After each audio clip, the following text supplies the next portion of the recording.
Hello दोस्तों, आप सभी का आलोक विद साइंस में आपका स्वागत है। ये आज जीव विज्ञान का पेपर हुआ था जो इसके जो आंसर है कृपया मैच कर लें। पहला प्रश्न है, सही विकल्प चुनकर अपनी उत्तर पुस्तिका में लिखिए।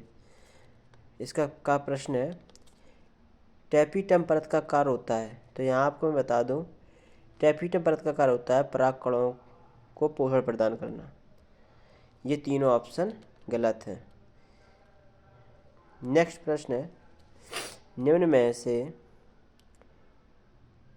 में से एक अपर्दाहारी है जो केचुआ है। इसका आंसर केचुआ है। अपर्दाहारी का मतलब क्या होता है? जो अपर्दन है यानी मिट्टी है, मिट्टी को ये उपजाऊ बनाता है। ये अपने भोजन ग्रहण करने के बाद ये बाहर निकालता रहता है। नेक्स्ट प्रश्न है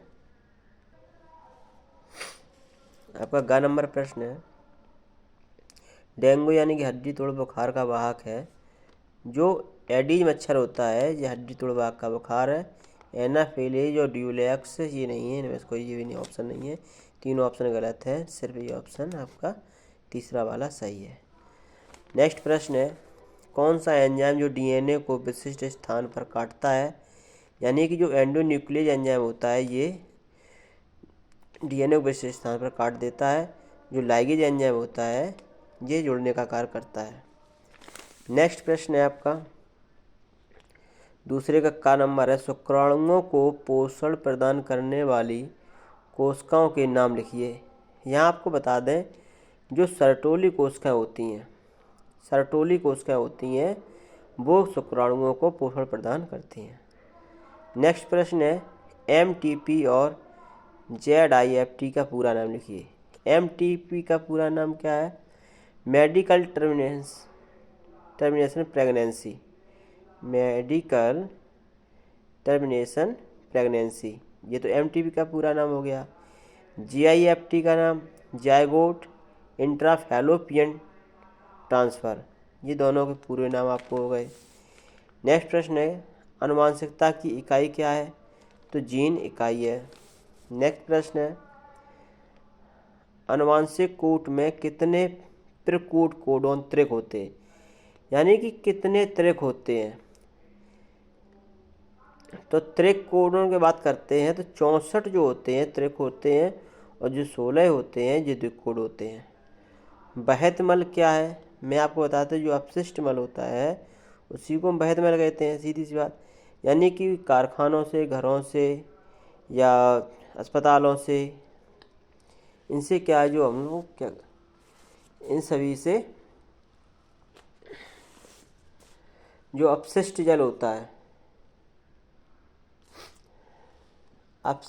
होता है उसी को हम बहत मल के नाम से भी जानते हैं। नेक्स्ट प्रश्न है तीसरे का, यानी अफीम क्या है? यह किस पौधे से प्राप्त होते हैं? मैं आपको बता दूं, पौधे का नाम जो पेशेवर सोमनीफेरा नामक पौधा होता है तो उसके माध्यम से ये सुखा करके प्राप्त किया जाता है। नेक्स्ट प्रश्न है, क्लाइनफेल्टर एवं टर्नर सिंड्रोम में गुणसूत्रों की संख्या कितनी होती है?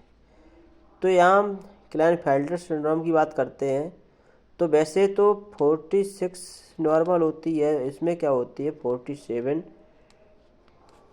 संख्या हो जाती है। टर्नर सिंड्रोम में क्या होता है, इसमें 46 से एक घट जाती है, एक्स क्रोमोसोम की संख्या घट जाती है, जिसके कारण ये 45 ही रह जाती है, यहाँ पर 45 ही रह जाती है, याद रखना। नेक्स्ट प्रश्न है, मानव में प्रतिरक्षा या इम्यूनिटी कितने प्रकार की होती है? इनके नाम लिखिए। यानी कि हम बता दें, जो प्रतिरक्षा है ये 2 प्रकार की होती है। तो पहली होती है आपका सहज होती है और दूसरी होती है उपार्जित। हम सहज को अविशिष्ट के नाम से भी जानते हैं, स्वाभाविक के नाम से भी जानते हैं, और उपार्जित को हम विशिष्ट के नाम से जानते हैं, याद रखना।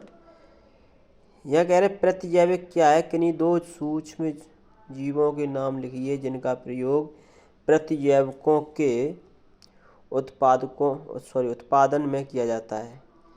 यानी ऐसे कौन से सूक्ष्म जीव हैं जिनका उत्पादन भी किया है। तो यहाँ सूक्ष्म जीवों की अगर दो की बात करी जाए तो मैं आपको बता दें, एक तो आपका आ जाता है पेनिसिलिन, एक आता है स्ट्रेप्टोमाइसिन। ये दो जीव है जो इसके उदाहरण है। प्रतिजैविक क्या है, यानी कि एंटीबायोटिक्स क्या है, यह प्रायः सूक्ष्म जीवीय उत्पत्ति से ऐसे रासायनिक पदार्थ होते हैं जो क्या करते हैं, जीवाणुओं को मार देते हैं। और अगर जीवाणु को मार देते हैं या तो फिर उनकी वृद्धि को रोक देते हैं, मंद कर देते हैं, धीमा कर देते हैं। ये इसकी डेफिनेशन हो गई। वन्य जीव संरक्षण के लिए सरकार द्वारा क्या क्या कदम उठाए गए, मैं आपको बता दूं। वन्य जीव संरक्षण अधिनियम जो पारित हुआ था, जो 1972 में हुआ था, ये सन 1972 ईस्वी में हुआ था।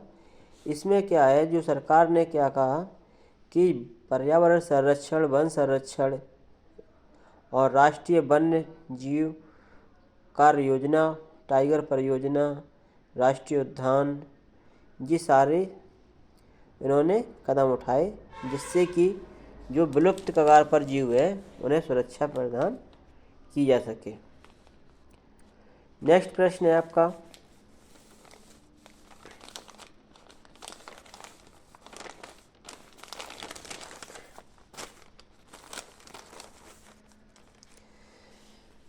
ये वाला प्रश्न देख लेना का वाला, नहीं तो अगली वीडियो में आपको पूरी सही तरीके से आपको फिर डेफिनेशन संक्षिप्त टिप्पणियों के रूप में आपको मिलेगा। यहाँ वियोजन की बात करते हैं, बीज संयोजन के नियम पर टिप्पणी कीजिए। आपने पृथक्करण का नियम पढ़ा होगा, उसी तरह से ये भी है। बीज संयोजन में क्या होता है, जब कोई जीव युग्मक बनाता है, यानी जब कोई जीव क्या करता है, युग्मक बनाता है, तो युग्मक को केवल एक जीन प्रति प्राप्त होती है, यानी एक युग्मक को सिर्फ एक जीन ही प्राप्त होती है।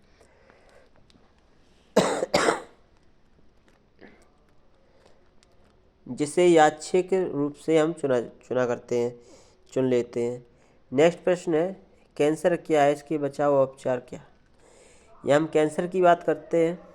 कैंसर क्या है, यानी कि अनियंत्रित कोशिका विभाजन के कारण अविभेदित कोशिकाओं के समूह बन जाते हैं। यानी कि जब कोशिकाओं का जो विभाजन है अनियंत्रित हो जाता है, जितना होना चाहिए विभाजन उससे बहुत अधिक, 10 गुना अधिक, हर गुना अधिक हो जाता है, जिससे क्या है, जो अविभेदित कोशिकाओं का एक समूह बन जाता है। ये कोशिकाएं क्या करती हैं, सामान्य कोशिकाएं होती हैं, सामान्य कोशिकाओं को ये जो उनका भोजन है और ऑक्सीजन है वो अपने ग्रहण करके उन कोशिकाओं को नष्ट कर देती हैं, वो नष्ट हो जाती हैं।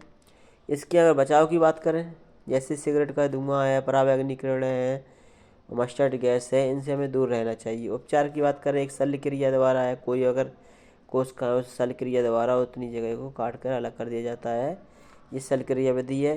कीमोथेरेपी से भी इसका इलाज किया जा सकता है। यह नेक्स्ट प्रश्न है, एक संकर एवं द्विसंकर टेस्ट क्रॉस को समझाइए। तो मैं आपको बता दूं, एक संकर तथा द्विसंकर क्रॉस को किस तरह समझा। पहले एक संकर समझ लीजिए।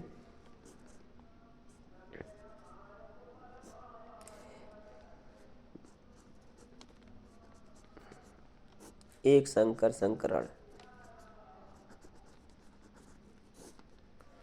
तो एक संकरण में क्या है, इसमें एक विपरीत लक्षण, यानी जैसे हमने तने की लंबाई, विपरीत लक्षण लेना है लंबाई, तो बोना, तो जो तने की लंबाई होती है उसको कैपिटल टी से प्रदर्शित करते हैं और तने का बोना जो होता है वो स्मॉल टी से प्रदर्शित करते हैं। तो हमने इनको क्रॉस करा दिया। क्रॉस कराने पर क्या हुआ, तो जो गैमेट्स है इनके कैपिटल टी गैमेट्स बने और इसके स्मॉल टी। तब यहाँ F1 पीढ़ी है, कैपिटल टी का क्रॉस हमने अगर स्मॉल टी के साथ क्रॉस करा दिया तो कैपिटल टी स्मॉल टी प्राप्त हुआ। फिर कैपिटल टी का स्मॉल टी तो कैपिटल टी स्मॉल टी प्राप्त हुआ। कैपिटल टी स्मॉल टी का प्राप्त हुआ तो कैपिटल टी स्मॉल टी, फिर इसके साथ क्रॉस करा दिया तो कैपिटल टी स्मॉल टी प्राप्त हुआ। तब यहाँ उन्होंने देखा कि F1 पीढ़ी में सभी पौधे लंबे हैं। जब इन्हें ये प्राप्त हुआ तो उन्होंने जब बौने पौधे, यहाँ पर एक लक्षण था विपरीत बौना, वो पौधे कहाँ गए उनके दिमाग में आया, तो उन्होंने क्या किया, स्वपरागण करा दिया। स्वपरागण कराने पर तो उन्हें एक शुद्ध लंबा पौधा, 2 संकर लंबे और 1 शुद्ध बौना प्राप्त हुआ। यानी हम कह सकते 1:2:1 इस फॉर्म में जीनोटाइप रेशियो प्राप्त हुआ। ये जीनोटाइप रेशियो होता है,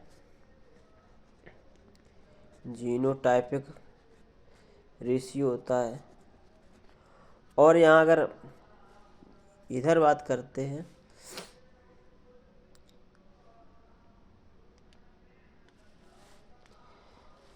अगर फिनोटाइपिक की बात करें, अगर हम फिनोटाइपिक रेशियो की बात करें तो फिनोटाइपिक रेशियो में होता क्या है, फिनोटाइपिक रेशियो में क्या होता है, यहाँ पर 3:1 यानी 3:1 में प्राप्त होगा और जीनोटाइप में 1:2:1 में प्राप्त होगा। थैंक यू यार, यहाँ तक के आपको क्वेश्चन मिले। इसका जो द्विसंकर टेस्ट क्रॉस है ये भी आपको अगली वीडियो मिल जाएगा। Thank you.